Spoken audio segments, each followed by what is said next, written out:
Assalomu alaykum hammaga. Bugun sizlar bilan eng ko'p beriladigan savollarga javob berib o'tamiz. Ya'ni bu qo'llar nimaga uvishadi deb ko'pchilik savol berishadi. Qo'llarning uvishish sabablari juda ham ko'p. Hozir biz sizlar bilan ulardan bir nechtasini ko'rib chiqamiz. Birinchisi bu skaleniy sindrom yoki bo'lmasam sindrom лестничных мышц yoki o'zbekchasiga narmonsimon muskul sindromi deyiladi. Bu nima degani? Bizda bo'ynimizda narmonsimon muskullar joylashgan bo'ladi. Лестничные мышцы deydi. O'ng tarafda ham, chap tarafda ham joylashgan bo'ladi va ularning orasidan qo'lga ketuvchi nervlar va qon tomirlar bo'ladi. Agar ayrim holatlarda o'sha muskullar spazm berib qolsa, uning orasidan o'tuvchi tomir va nervlar qisilib qoladi va buning oqibatida qo'lda uvishish paydo bo'ladi. Uvishlar ayniqsa kechqurun juda ko'p kuchayadi yoki bo'lmasam bemor mana telefonda gaplashyapti yoki birorta qo'lini tepaga qarab ish qilyapti, birpasda qo'li charchab qoladi, holsizlanib qoladi yoki uvishish kuchayadi. Oddiy misol, telefonda 1 minut gaplashib tursa ham qo'lida holsizlik va uvishish kuchayishi kuzatilishi mumkin. Bunday holatlarga nimalar sabab bo'ladi?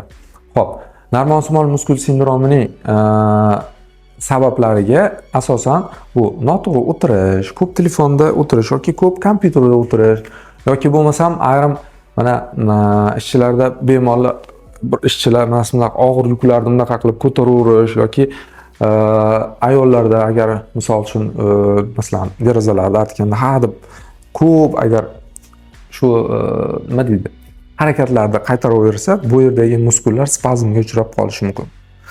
Ayrim odamlarda esa biror narsani noto'g'ri ko'tarishdan ham bu muskullar nima deydi spazmga uchrab qolishi mumkin. Bu sindrom bir taraflama ham bo'lishi mumkin, ikki taraflama ham bo'lishi mumkin. Ya'ni bitta qo'lda uvish ham bo'lishi mumkin, ikkita qo'lda ham uvish bo'lishi mumkin. Uvishdan tashqari yana nimalar bo'ladi? Bu bemorda qo'l tez toliqib qolishi, misol uchun, ya'ni bemor biror narsa ish qilyapti, qo'li tez toliqib qoladi, tushib ketadi avtomatik yoki telefonda masalan ko'p gaplashyapti, qo'li avtomatik tez tushib ketib qoladi. Xo'p, hali boya aytib o'tgandek, bu ikki taraflama ham bo'lishi mumkin.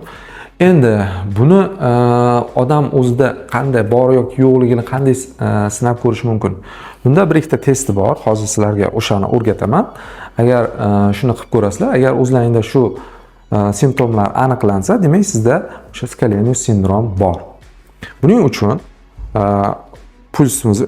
puls yoki puls oksimetr, kimdir pulsimizni ushlaydi, chuqur nafas olamiz va chuqur nafasni ushlab turamiz. Bunda bizda pulsimiz o'zgarmaydi. Endi ikkinchi holat, ya'ni shunda turgan holatda qo'limizni ko'taramiz, bu yoqqa qaraymiz va chuqur nafas olamiz. Ayrim holatlarda puls yoki yo'qoladi yoki pulsning urishi pasayadi. Agar puls yo'qolishi yoki pasayishi kuzatilsa, demak sizda skaleniy sindrom bor. Yoki bo'lmasam oddiy qo'lni ko'tarib turib, boshni bundoq qilib turamiz. Bunda bu mana narmonsimon muskul battar qisiladi va qo'lda uvishish kuchayadi. Bu ham bitta simptom. Yoki bo'lmasam qo'llarni ikki taraflama qilib, ikki tarafga yoyib, maksimal yoyamiz va qo'limizni ochib yumamiz, ochib yumamiz, ochib yumamiz va bemorda sirazi qo'l uvishishi kuchayib ketadi. Mana shu ikkita testni uyingizda bemalol qilib ko'rishingiz mumkin. Agar sizda ham shunday muammolar, shunday simptomlar kuzatilayotgan bo'lsa, albatta bizga murojaat qiling.